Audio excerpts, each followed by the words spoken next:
Então, muito bom dia. Edição diária da Cor do Dinheiro e, neste caso, do dia 28 de abril do ano da graça de 2021.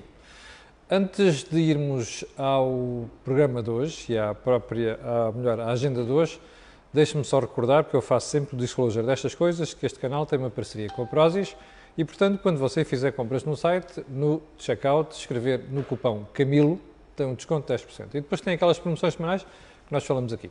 Portanto, feito este disclosure, vamos de imediato à agenda de hoje, porque temos aqui muita matéria e não sei se conseguiremos cobrir tudo. Bom, em primeiro lugar, eu devia estar a começar o programa de hoje assim, yay! Acabou-se o estado de emergência. Disse-nos o Sr. Presidente da República ontem, não vai renová-lo e o estado de emergência termina a partir da meia-noite esta sexta-feira. Bom, duas considerações. 72 dias em estado de emergência no conjunto de um ano. Isto é um excesso. Eu já não vou tecer considerações sobre se a pandemia merecia isto ou não. Eu acho que em alguns casos não merecia estado de emergência. Já conhece a minha opinião sobre isso. E, sobretudo, é de lamentar o facto do Governo e o próprio Presidente da República não terem estimulado a mudança da lei para que nós pudéssemos ter feito tudo isto à volta da pandemia, os cuidados a ter, as restrições, sem necessariamente optar pelo estado de emergência. O estado de emergência devia ter sido uma figura usada excepcionalmente e, portanto, 72 dias não é excepcionalmente, não é exceção. E isto dá que pensar. Porquê é que eu acho que isto aconteceu? Aliás, os próprios constitucionalistas estão fartos de alertar o Governo e o próprio Presidente da República, que também é constitucionalista, para o facto de o Governo dever ter tido que mudar a lei. Não é? Porque estar a utilizar uma G3 quando você precisa de uma carabina simples, isto não bate a bota com a perdigota. Porquê é que eu estou a alertar para isto? Primeiro, porque agora que já passou toda esta confusão, vamos ver se existe a coragem de mudar a lei para prever situações destas. Número 1. Número 2, porque como você sabe, o Presidente da República, ontem no discurso que fez ao país, foi muito claro a dizer assim, eu até lhe vou dizer qual é que é a expressão, que é para não me enganar, salvo erro, não hesitarei em avançar com o novo estado de emergência. Ou seja, nós ficamos com uma espada de Damócles em cima da cabeça. E, portanto, pode ser que este interregno e esta paragem que vem agora sirva, desejavelmente, para que o Sr. Presidente da República alerte o Governo para a necessidade de mudar a lei e prever estas situações. Segundo ponto. Começam a aparecer mais vozes. Já não é só o professor Henrique de Barros, que é uma pessoa muito respeitada nesta matéria, mas dizia, começam a aparecer mais vozes, cada vez mais vozes, a dizer que nós podemos alcançar a imunidade de grupo mais cedo do que pensávamos. Como se recorda, há 2 meses a previsão apontava lá para setembro. Depois começou a falar-se para ir para julho, para agosto. Neste momento, começa a criar-se algum consenso em volta de, bem, pode ser que isto chegue logo no início do verão. Era o ideal, por 2 razões. Primeiro, porque as pessoas estão cansadas, do ponto de vista psicológico, isto faz uma diferença muito grande na sociedade e na economia. Em segundo lugar, pela própria economia. E quando eu digo a própria economia, não é apenas o consumo. Parece que há muita gente neste governo que continua a achar que o consumo é que move a economia. Esquecem-se, aliás, falam, mas não fazem nada, do ponto de vista de investimento e outras coisas, mas por outra razão. É que quanto mais nós tivermos a situação estabilizada, mais facilmente levaremos os estrangeiros que cá vêm passar férias a esquecer a debacle de janeiro e fevereiro, porque é preciso não esquecer isto. Mas, se nós não tivermos nenhum percalço nos próximos 2 meses, pode ser que consigamos salvar uma parte importante do verão, inclusive do ponto de vista turístico e do ponto de vista da economia. É por isso que é muito importante reforçar, mesmo que haja algum percalço, como sabe, esta história das vacinas são percalços todos os dias. Ainda ontem o vice-almirante dizia que o facto da vacina da AstraZeneca e da Janssen só se aplicar às pessoas acima de 65 anos pode desperdiçar 2 milhões de vacinas, mas dizia eu, se não houver nenhum percalço, pode ser que a gente consiga lá chegar. Era desejável. Ponto seguinte, o professor Henrique de Barros, que é uma pessoa muito respeitada nesta matéria, e que tenha feito análises e também previsões muito acertadas nos últimos meses e inclusive tem tido o bom senso de dizer as coisas com uma grande serenidade e alertar para coisas que se calhar outras pessoas diriam de forma um bocadinho mais violenta, diz numa entrevista ao Público, uma excelente entrevista, aliás, que nós podemos chegar a setembro sem contágios na população. Mas atenção, 2 alertas. Primeiro, como ele bem explica, isto não quer dizer que a infecção vai desaparecer e que o vírus vai desaparecer. O que significa é que provavelmente as infecções ficarão limitadas a quem não for vacinado. E, portanto, isto é uma alerta para aqueles que acham que não vale a pena serem vacinados. O segundo ponto, que não é menos importante, é o facto do professor Henrique de Barros ter alertado para, atenção, os cuidados devem-se manter, atenção, nós não sabemos como é que isto vai correr depois no inverno. Como sabe, os vírus respiratórios aparecem normalmente no inverno e, portanto, estes alertas ficam feitos. Porquê é que eu estou a trazer isto aqui? Porque nós normalmente temos a tendência de olhar só para aquilo que faz, aquilo que é eye-catching, ou seja, que nos prende o olhar por uma manchete, que é, a partir de setembro, provavelmente só vamos ter infecções, nomeadamente graves, em pessoas que não forem vacinadas. Não foi apenas isto que ele disse. E convém ver a entrevista todinha, do princípio ao fim. Ponto seguinte. Belíssima notícia. Há 2 semanas que não há uma morte em lares de idosos. Ora, para aqueles que andam com tretas de vacinas e com as histórias à volta dos cuidados, não sei das quantas, esta estatística, repare, não é opinião do ministro, opinião do epidemiologista, do virologista. Não. Não é uma opinião do comentador. É facto. O facto diz isto. Não morreu ninguém nos lares de idosos, nos lares de terceira idade, nas últimas 2 semanas. Isto tem a ver com o quê? Com vacinação. Não me venham com as histórias das regras mudaram, os cuidados. Não. Há meses que já tínhamos começado a preocupar com os cuidados e as regras e o diabo 4 e morriam pessoas. Isto tem a ver com vacinação. Portanto, o seu dono e um alerta, sobretudo para aquelas pessoas que têm pessoas mais velhas na família e que continuam a dizer que têm dúvidas sobre se devem ser vacinados ou não. Ponto seguinte. Eu li, salvo ver, no Correio da Manhã, antes de ontem, em manchete, que Portugal entregou a Angola a lista das fortunas dos seus cidadãos aqui em Portugal. Eu estou estarrecido. Bom, primeiro, espero que a lista tenha sido fornecida com base em decisões legais, pedidos de procuradorias, nomeadamente, e de troca de informações entre os países. Agora, há uma pergunta, como eu imagino que isto foi salvaguardado, há uma pergunta que gostava de deixar aqui.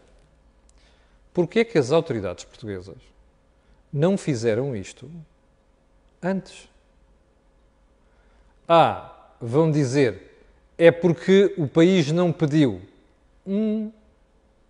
Ou será que era porque as pessoas têm cá fortunas, ou mal explicadas, ou não explicadas, que é para não dizer outras coisas, eram próximas do regime?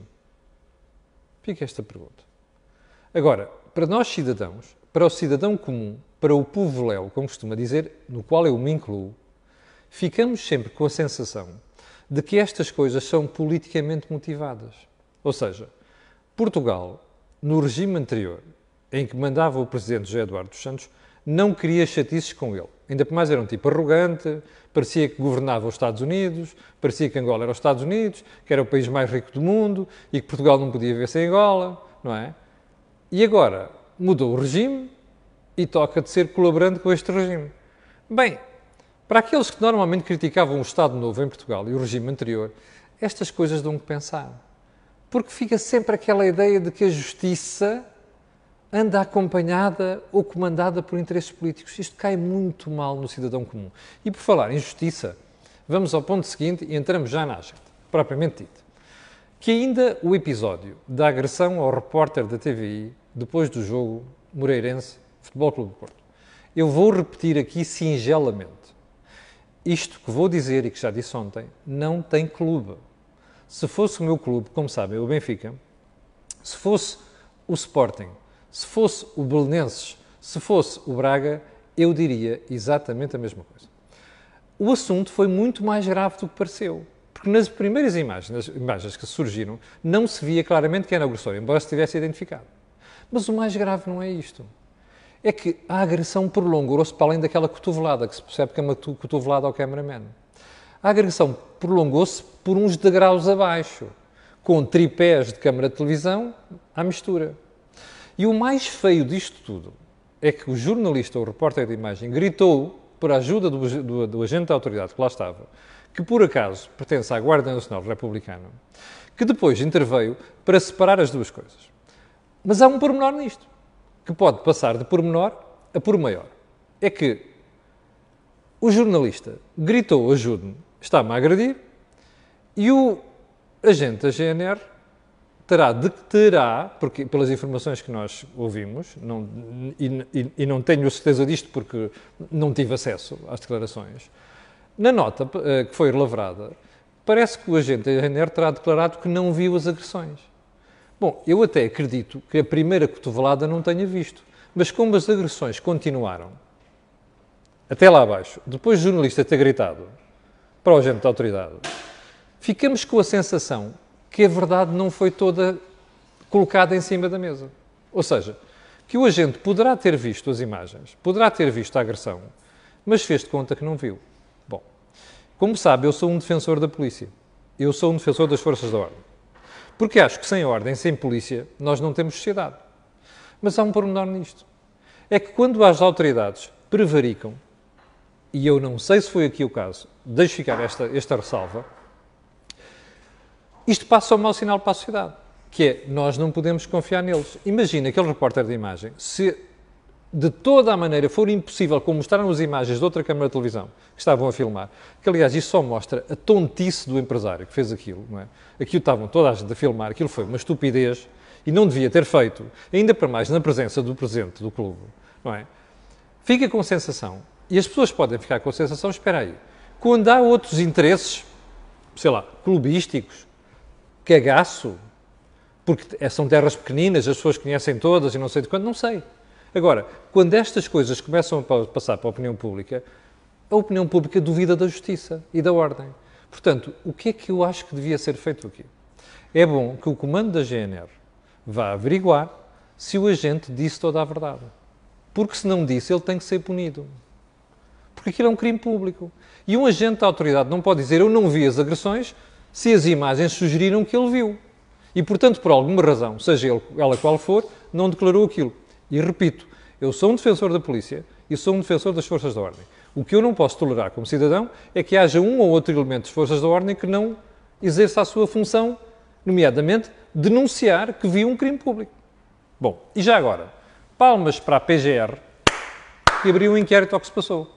Eu só espero que este inquérito não termine nos calabouços, nas caves da PGR, como terminam muitas coisas. Porque o que se passou é muito, mas muito grave.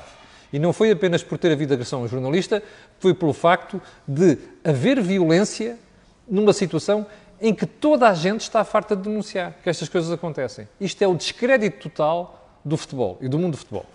Bom, vamos então à agenda propriamente dita. João Leão, também conhecido por João Mãos de Tesoura, nosso queridíssimo Ministro das Finanças, que foi ao Parlamento falar sobre moratórias. Se você tiver dúvidas sobre o que é que são moratórias, o que é que elas implicam e como é que isto pode terminar, veja o Think Tank de ontem nos 15 minutos finais, na literacia financeira, porque o Jorge Marrão e o Joaquim Aguiar explicaram isto de forma mais completa e clara possível. Então é assim, moratórias é, você deixa de pagar ao banco. Deixa de pagar ao banco a amortização de capital, que pediu emprestado, e deixa de pagar ao banco, ou pode haver as duas coisas, os juros, que é o custo desse capital. Bem, pode haver situações em que você só não paga os juros, não paga a amortização, e pode haver as duas coisas. Bom, como sabe, quando alguém deixa de pagar a um banco, ao fim de 90 dias aquilo entra em mora. Ou seja, o banco é obrigado a declarar ao Banco de Portugal, e o Banco de Portugal depois reporta estas coisas ao BCE, que aquele devedor entrou em mora. Ou seja, deixou de pagar. E este crédito passa a ser um crédito mal parado. O que isto significa, abreviando aqui as explicações, é que o banco tem de constituir uma previsão, porque aquilo passa a ser uma espécie de perda quase garantida. Ou pelo menos uma parte daquilo vai ser perda. E, portanto, o banco é obrigado a constituir uma previsão. Ora, para constituir previsão é preciso ter capitais próprios para isso. Bem, onde é que isto nos leva? O Sr. Ministro das Finanças resolveu fazer, ele aprendeu rapidamente esta porcaria, desculpa a expressão, da politiquice. O Sr. Ministro das Finanças, confrontado com isto no Parlamento, com o facto das moratórias terminarem em setembro, e quem decide que terminam em setembro é a Autoridade Bancária Europeia, EBA, European Banking Authority, eles é que decidem, isto termina aí. Porquê é que é importante este ponto? Antes de irmos ao Sr. Ministro. Imagine, os bancos têm entidades supervisoras e reguladoras. Ora, para aquele crédito não entrar em mora, é preciso que o superior, que é a autoridade reguladora ou supervisor, diga assim, vamos criar uma situação especial, porque agora estamos numa pandemia e as pessoas, as empresas deixaram de pagar. O problema é quando essa autoridade diz assim, agora acabou, a partir de agora terminam as moratórias e das duas uma. Ou vocês resolvem as coisas com os vossos clientes, as famílias, as empresas, ou então, o que é que sucede? Isso vai para mora. E aqui é que está o busilis da questão. O PCP, o Bloco de Esquerda e o PST juntou-se a isto. Votaram no Parlamento uma decisão para prolongar as moratórias. Ora, que eu saiba, nem PCP e muito menos Bloco de Esquerda e nem sequer o PSD são a Autoridade Bancária Europeia. Ou seja, não deviam ter feito isto. Eu já critiquei isto várias vezes, inclusive fico muito incomodado por ser uma pessoa da área da social-democracia, embora liberal, fico muito incomodado ao ver um partido, que é o Partido Social Democrata, alinhar nisto. Porque isto é populismo rasca, do pior. O Bloco de Esquerda e o PCP estão fartinhos de saber que não se pode fazer isto, percebe? Mas fazem porque querem ganhar votos. Ora, que eles façam estas figuras lamentáveis, eu percebo. Agora, que o PSD alinhe uma brincadeira destas, já me faz impressão. Vamos deixar isto de parte agora, que é a parte política. Bem, o Sr. Ministro foi ao Parlamento e disse assim, tomar decisões fora do quadro da EBA, lá está, European Banking Authority, será muito perigoso. Inteiramente de acordo. Nós estamos fartos de dizer isto aqui. Mas onde é que está o problema do que disse o Ministro das Finanças? É a seguir. As próprias empresas e famílias podiam ficar marcadas e com dificuldade em aceder ao novo financiamento. Sr. Ministro, a principal preocupação aqui, primeira, não são as famílias, nem as empresas, e ficarem sem novo financiamento. Não. A principal preocupação aqui são os bancos, percebe? Bem, e porquê é que são os bancos? Imagino que os bancos são obrigados pelas regras da EBA e do Banco Central Europeu, como dizia ontem Jorge Marrão, a EBA pode decidir uma coisa, mas o Banco Central Europeu pode continuar a emprestar dinheiro aos bancos porque, entretanto, eles não estão a ganhar dinheiro porque os clientes não pagam nem os juros, nem o capital. Mas o problema não está aqui. O problema é que mais dia, menos dia, os bancos têm que dizer assim, é o dia do juízo final, percebe? Porque assim, olha, é o dia do juízo final. Quem é que tem pecados? Quem é que não tem pecados? Ou seja, quem é que pode continuar a pagar? Quem é que não pode continuar a pagar? E a partir daqui? Quem não puder continuar a pagar? Os bancos vão atrás. Vão. Vão como foram em 2008? Não vão. E qual é o problema aqui? É que os bancos têm que cobrir essas perdas. Aquilo é perda, percebe? Ou seja, têm que ir ao seu capital e até aos seus resultados e dizer assim, capitais próprios, lá está aqui. Constituímos uma previsão para fazer face àquilo. O problema é que constituir uma previsão de 10 milhões, 100 milhões é fácil. Agora imagine, um banco tem 3, 4 mil milhões de euros no mercado e esse dinheiro é perdido. Como? Quando é que estão os acionistas do banco que vão lá meter esse dinheirinho? Você acredita? Eu também no Pai Natal, acreditava que eu tinha 6 anos no Pai Natal, não é? Não há pais natais na economia.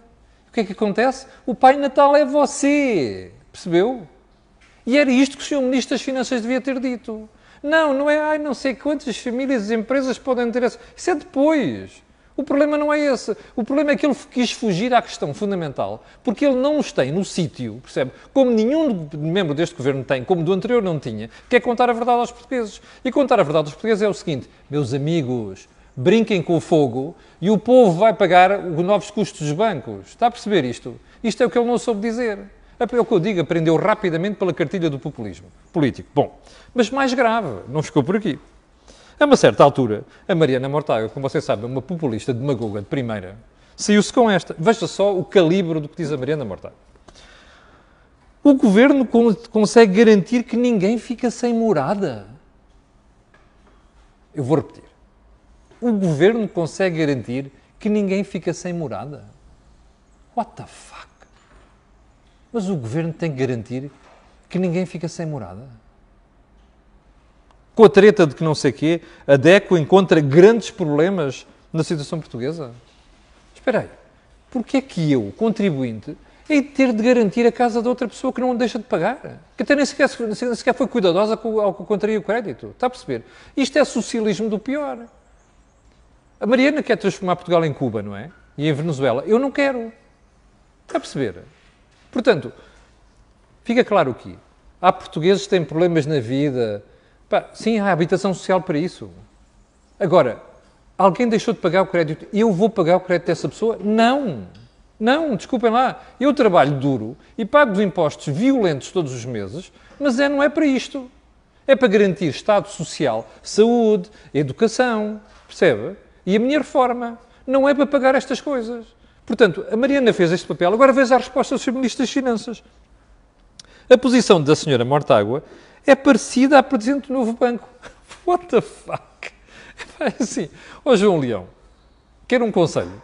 Quando quiser fazer demagogia, faça. Mas não deixe a este nível, porque até o português mais estúpido percebe que o senhor fugiu ao problema. Percebeu ou não?